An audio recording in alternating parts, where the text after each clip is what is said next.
Hello, everybody. Welcome along to Somewhere on Earth. It's Tuesday, the 5th of November, 2024.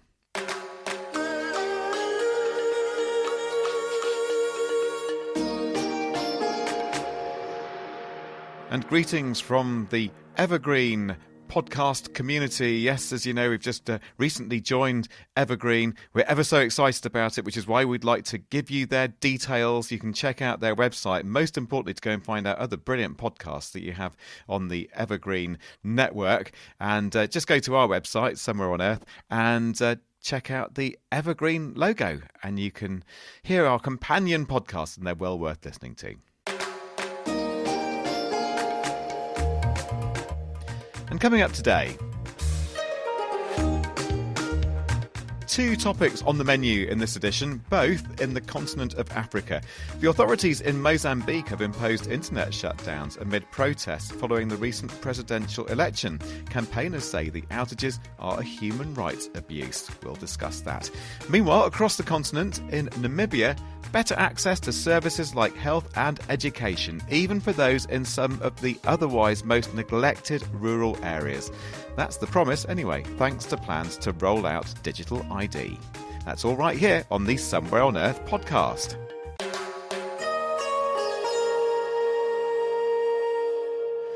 Well, with us today for some experting is producer and editor Anya Literovich. Hello, Anya, how are you doing?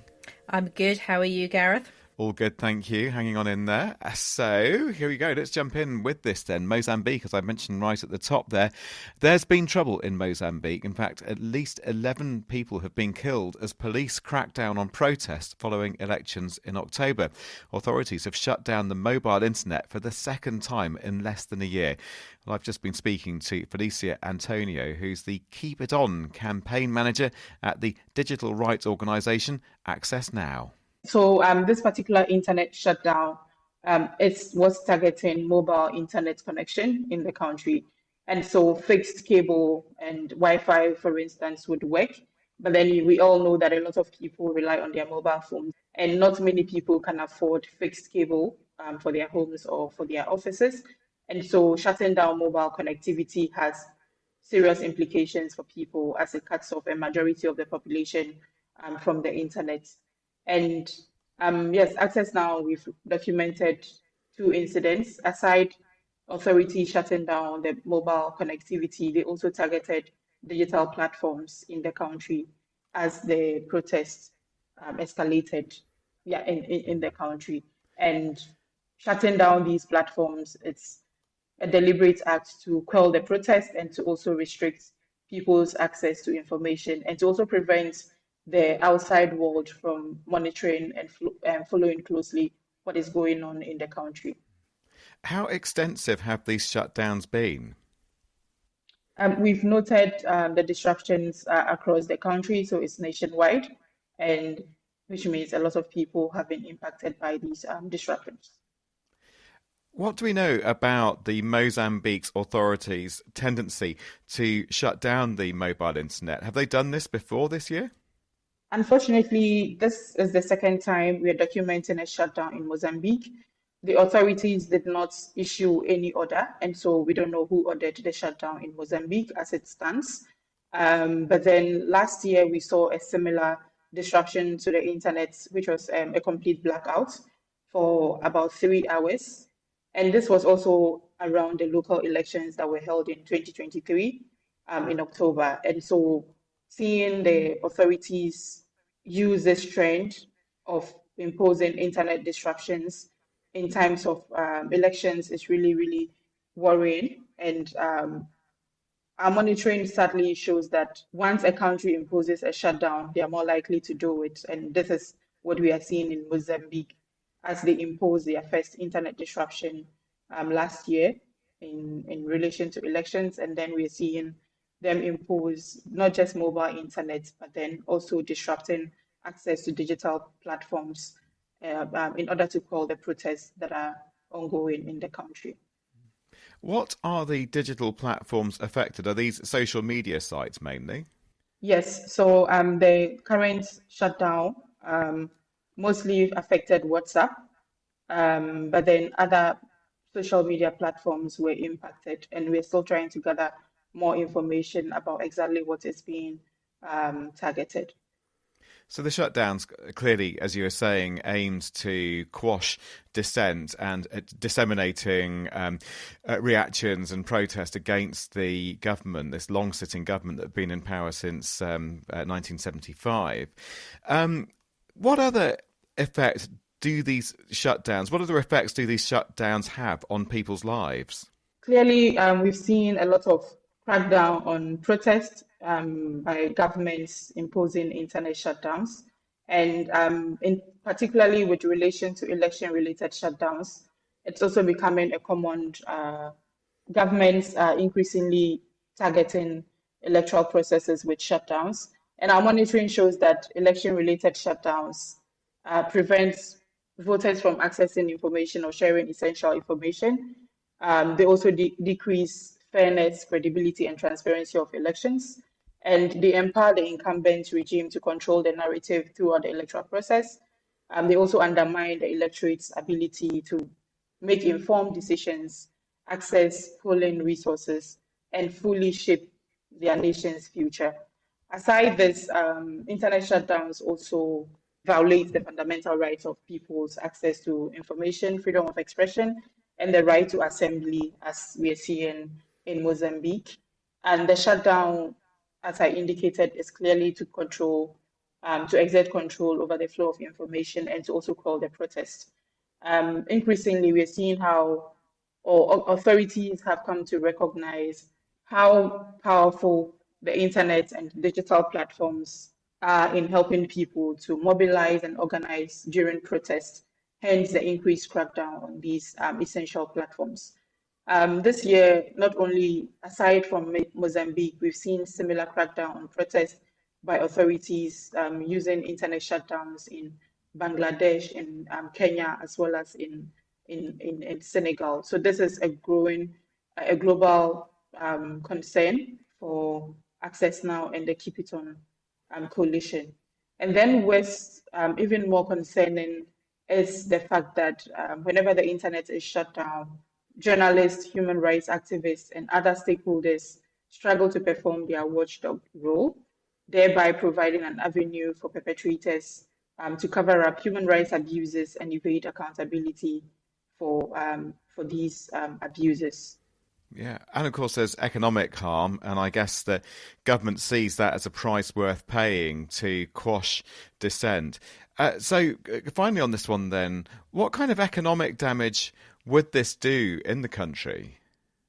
A lot of people rely on the internet for their day-to-day activities, for their businesses, for education, for accessing healthcare information or services in the country.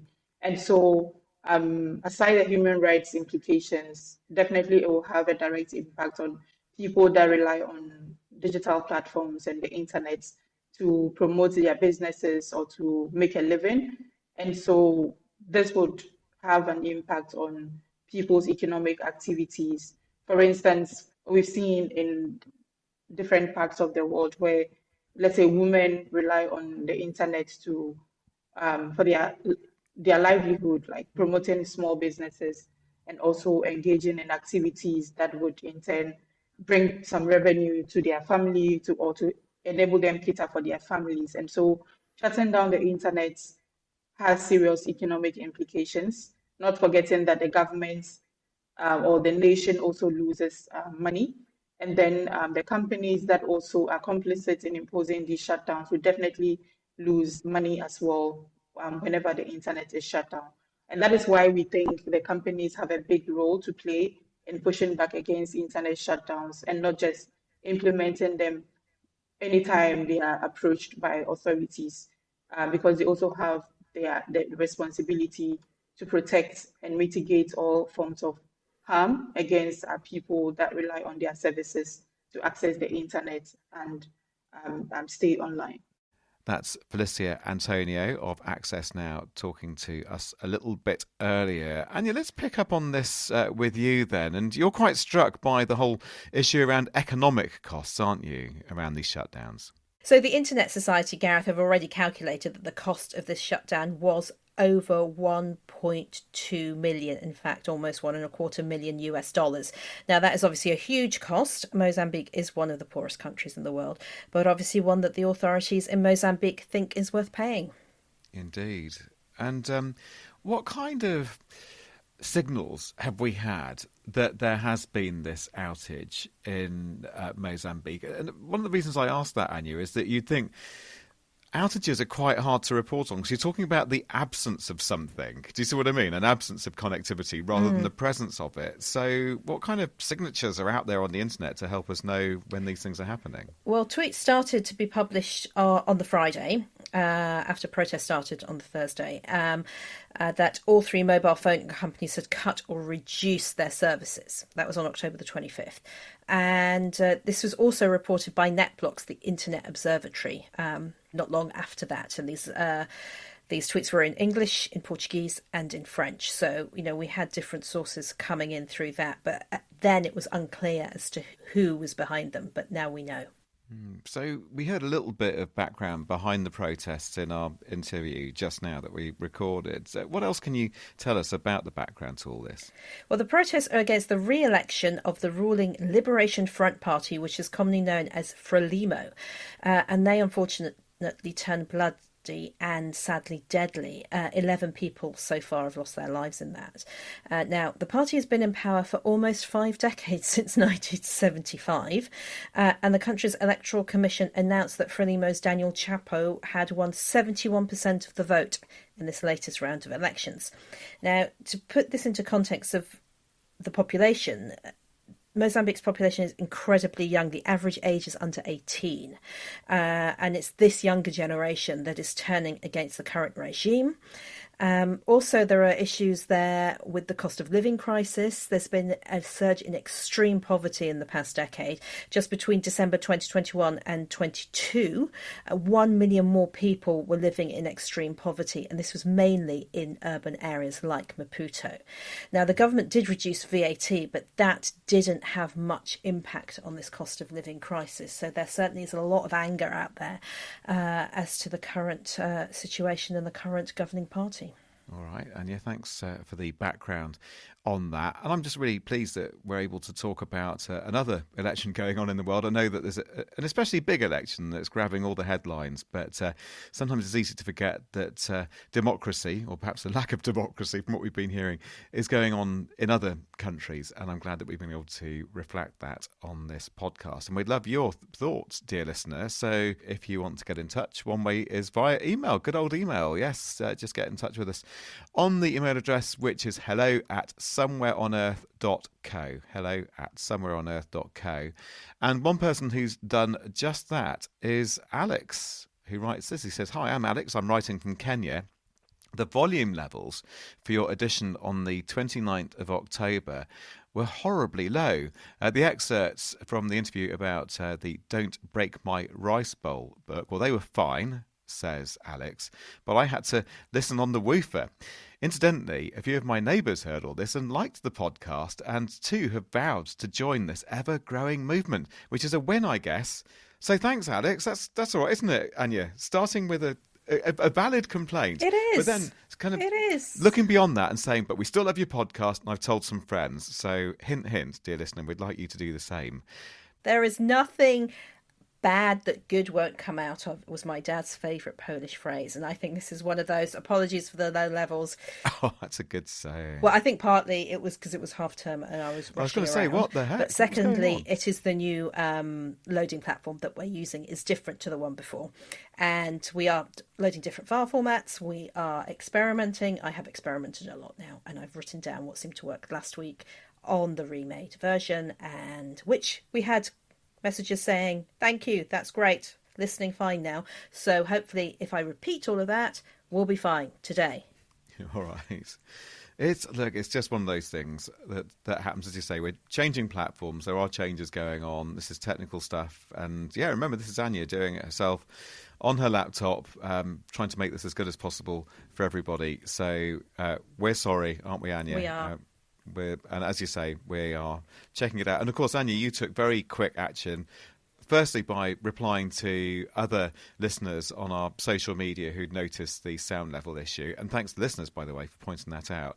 And, you were explaining what was going on, Anya, and then, of course, fixed it and then re-uploaded that edition. So I think the message is, if you have that edition and you just gave up listening to it because the sound levels weren't working for you, or you didn't have a spare woofer like Alex has to pick out the bass sounds, then that has been re-exported and re-uploaded. So do check it out, because we were really pleased with that episode. It's really strong stuff. We had a lovely interview with Patricia in there, and check it out. And also please note that it can take up to 24 hours for other podcatchers to catch up. So I know that some people, for instance, only listen on a Wednesday evening because that's when it drops for them, even though we put it up on a Tuesday evening.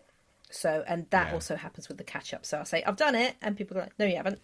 No, I have. It hasn't gone through yet. So I know. Well, my podcatcher was like that. I thought it was not been done, but then sure enough, I went back in a day later and it was fine. So, all right. Apologies for that, folks, but we are taking action.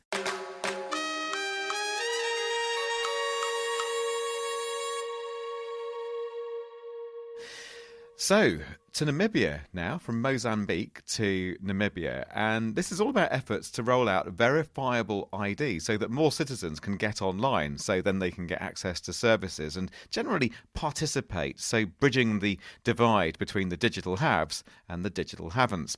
Namibia is a very large country with a dispersed population. I've driven across quite a chunk of Namibia, so I know it's a big place.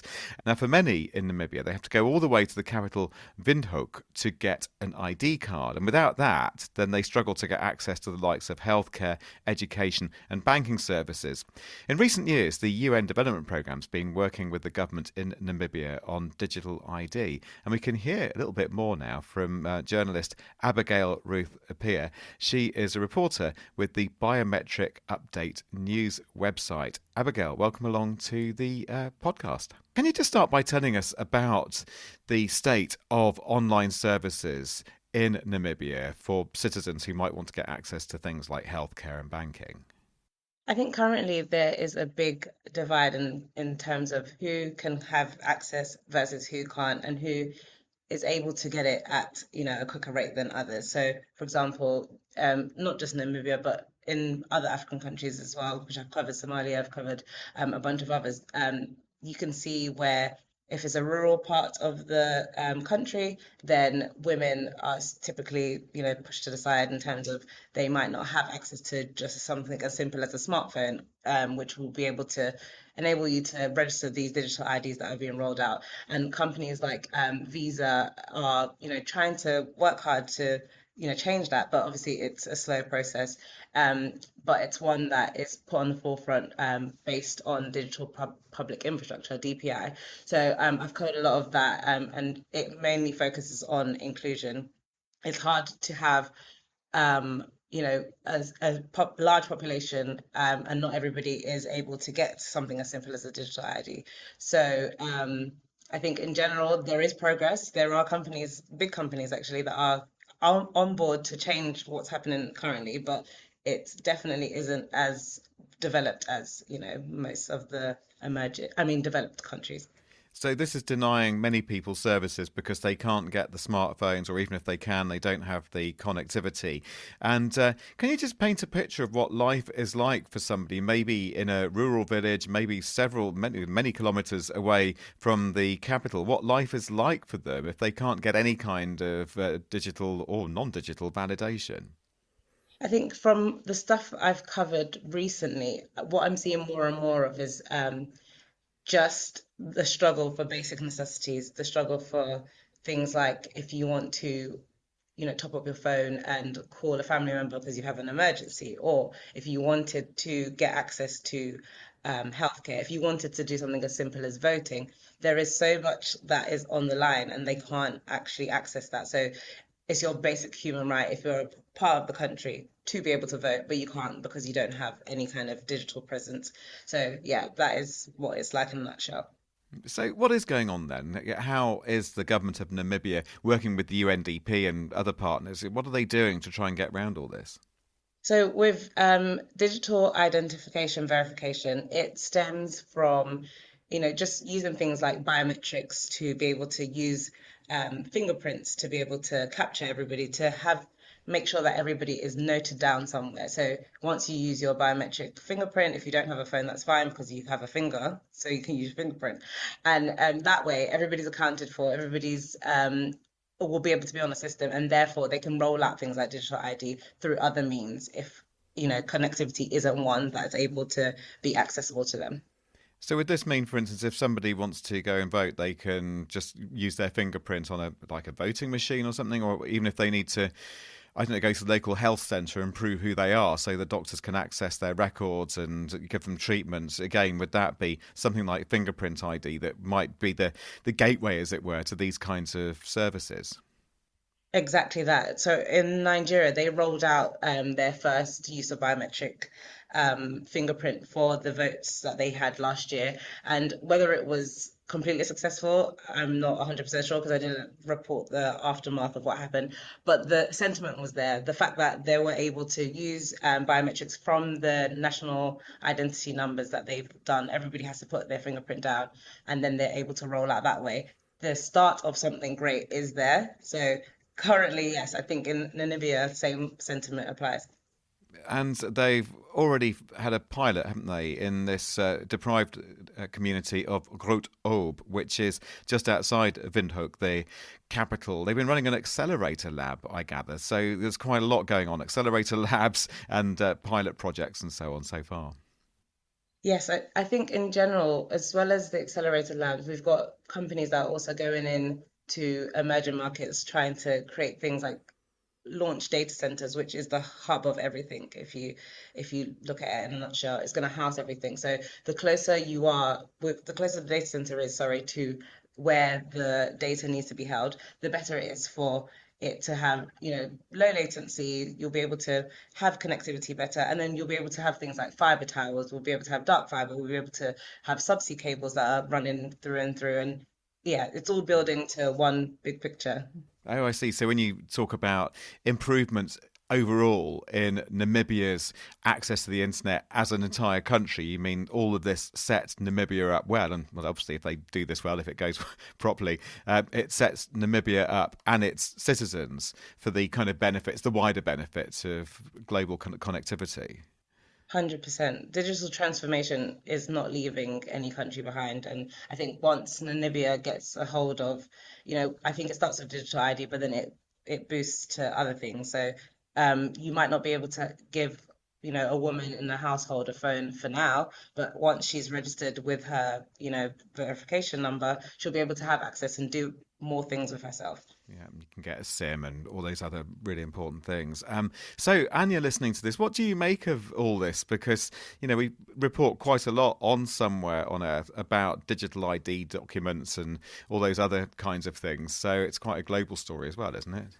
Absolutely. And it's quite surprising at which countries perhaps aren't as advanced as you think they would be. Now, a new type of digital ID based on US passports in Google Wallet is just in beta testing at the moment.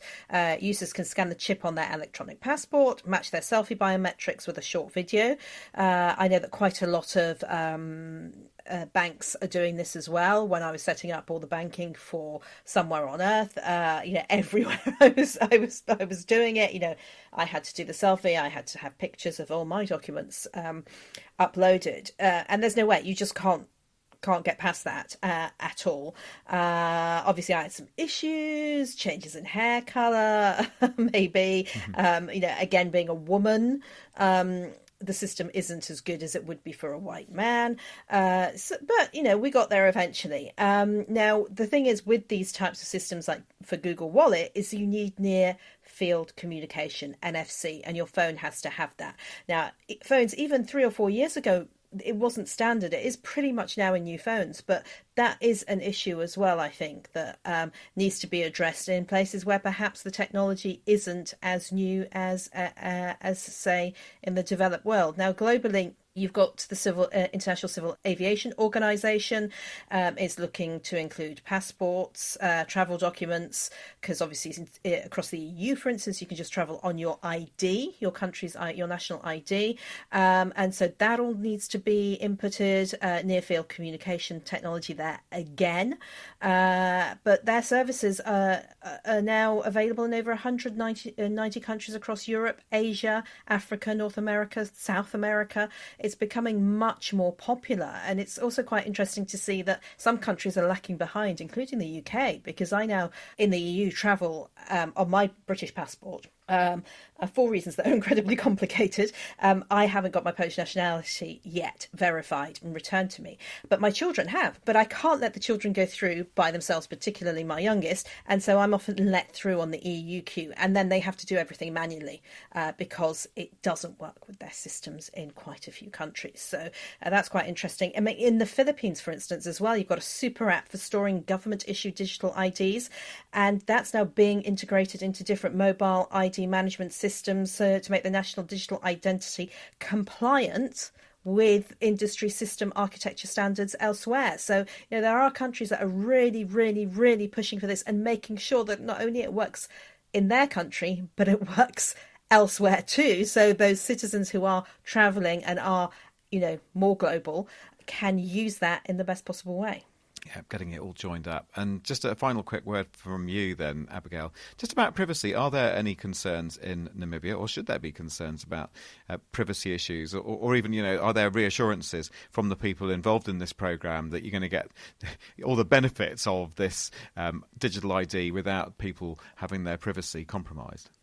I think when it comes to anything digital, once you have a good solid product, you also have hackers, and you also have people that are willing to do fraud, and they're always going to be, well, not always going to be, but I feel like currently they are always a step ahead of what you're trying to create. So in terms of privacy, I've covered quite a few stories where data breaches are a big thing that, government are trying to solve.